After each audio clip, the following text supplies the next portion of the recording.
او میزنه میبرد بانام خدا.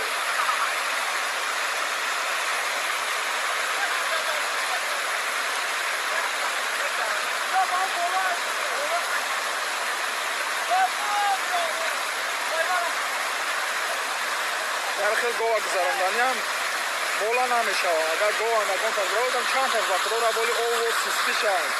این تو نیزور او بدیند او و سستاشی. یا خوبه.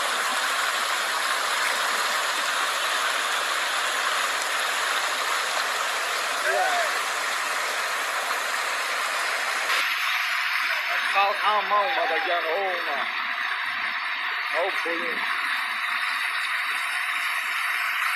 اومدی دیو چکلای؟ با سلفی نگیر رنگ هم دختر اوره برای. سلفی هیچ محل نگی نمون ای دروسیون کدارم ستا پرس از ابرو. اومدی خدا را چند گوشا بود. اون همونجا میان میگذارم میگه بپرم دا او میزنم میبرش به کانالا. هر گری دورم بچه اوجی اوه بی بانام خدا سویا نگاه کن چه رفته ساز دو سه گوه کانال بر بخدا نگاه کن اوه اون همونجا نگاه گره شما موندن همونجا میپرایست دادن او میزنه کانالش میبره ایو جا دوران اون اوجی از نگاه محمد رسول نگاه کن او دادارش خیلی نسیم لق رفته ساز اون او بود که گذاشتنه میتونم بخدا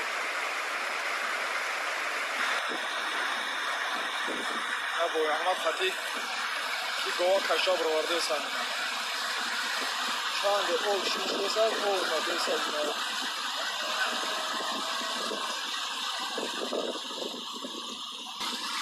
نگون روح نداره دیگر اون او رو نبرو وردن بوی احمد خطی چی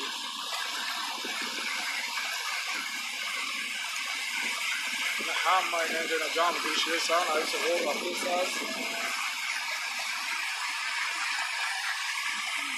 خلق خاموشو داره اوه دلو برگه سرم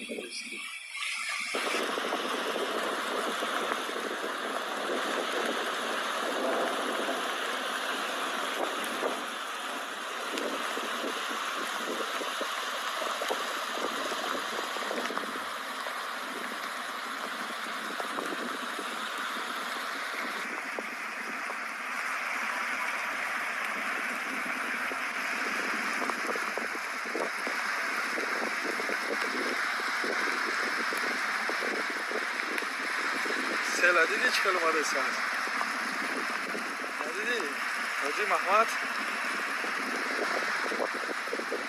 خدا را بیو نوی از نگه پریدون از گوب زشتن هم او بلو را او اومده ساز هم که سیل دای رو نگاه که گوب از جو رفتی سان شکل کیسن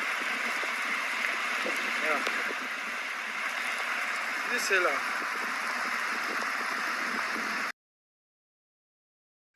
و این صحبت ما البته باقی هست زیرا که ما از استادان حضرت امام اعظم از تدریس او از فضیلت‌های او که رهبر مذهب ما و شماست به شمالی صحبت نکردیم ولیکن انشاءالله صحبت میکنیم و امروز هم باشد یک قسم باز همون سوال‌هایی که نزد ماست جواب میگردانیم زیرا که خیلی سوالهای بیشمار باز در خانه منتظر هستند لیکن اونها را بعد یک دو جمعه که در باب فضیلت ابو حنیفه انشاءالله صحبت میکنیم بعدا باز به سوال و جواب ها یک جمعه دیگر را میبخشیم.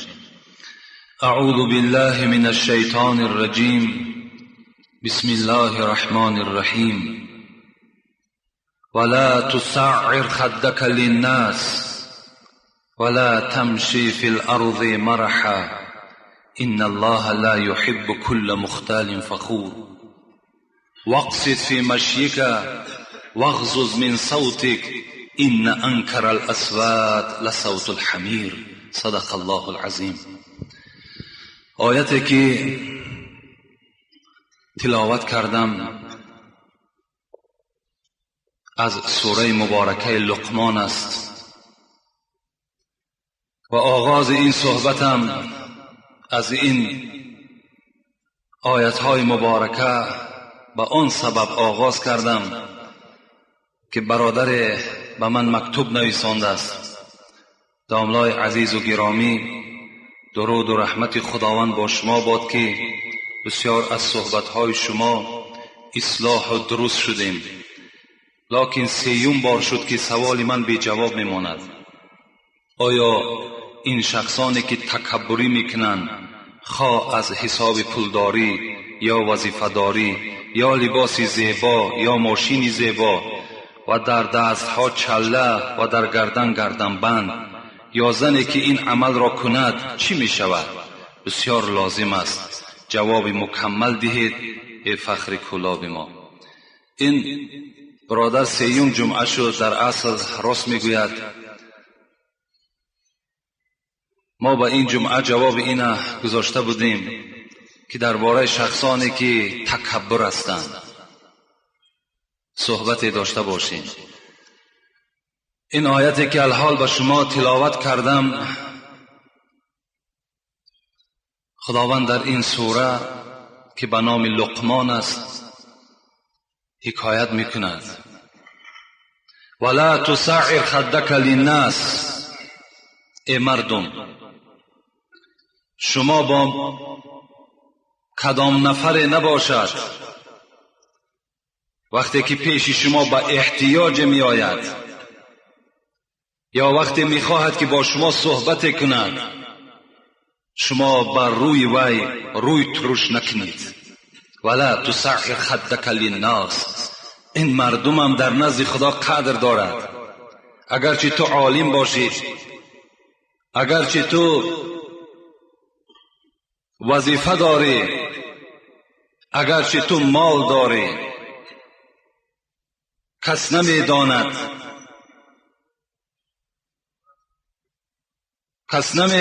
در این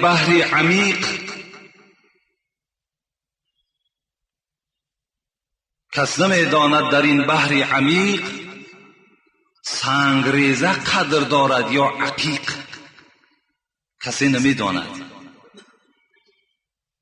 از این خاطر مفسرای قرآن میگویند وقتی یک آدم بیچاره احوال اگر پیش شما آمد و با شما میخواهد که صحبت کند، تا آخر صحبتی وی گوش کن، گردن بلند نکن. نظر میکنی که یک حالش ناخوب است، به سخنش توجه نمیکنی، تو در غضب خداوند گرفتار میشوی. ولا تسعر خدک للناس ولا تمشی فی الارض مرحا. خداوند میگوید وقتی در زمین راه گشتی ای بنده ضعیف، شما خرامان راه نگردید. یعنی شما تکبرانه راه نگردید، مثل بنده راه بگردید. معنای این آیت اون نیست که شما با یک گردنهای شکسته و با یک حالت خیلی مردوار خودتان را نشان دهید، بلکه باید مسلمان با وقار باشد. مسلمان در راه گشتن قامت راست داشته باشد. چگونه که حضرت علی گفتند، میگد وقتی نگاه کرد یک آدم بسیار مردوار راه میگشت، بسیار امیدت خودش را با یک تواضع نشان میداد، حضرت گفتند لا تمیت علینا دیننا اماتک الله. این مرد گفت تو این چنان راه نگرد، گفت این گردن خمی که تو الک گردن خم کردی یا این حالت قدمهای ناخوبی که تو میزنی، این دین ما را بر ما نمیران، خدا تو را هلاک بگرداند. ارفع رأسک فإن الاسلام لیس بمریض. حضرت عمر گفتند وقتی در راه رفتی گفت گردن تا بلند بکن، زیرا این که اسلام بیمار نیست. با وقار راه بگرد، لکن تکبر در وجودت راه نتی، کبر در وجودت راه نتی. نگو من عالم هستم، نگو من وظیفه دار هستم، نگو من منصب دار هستم.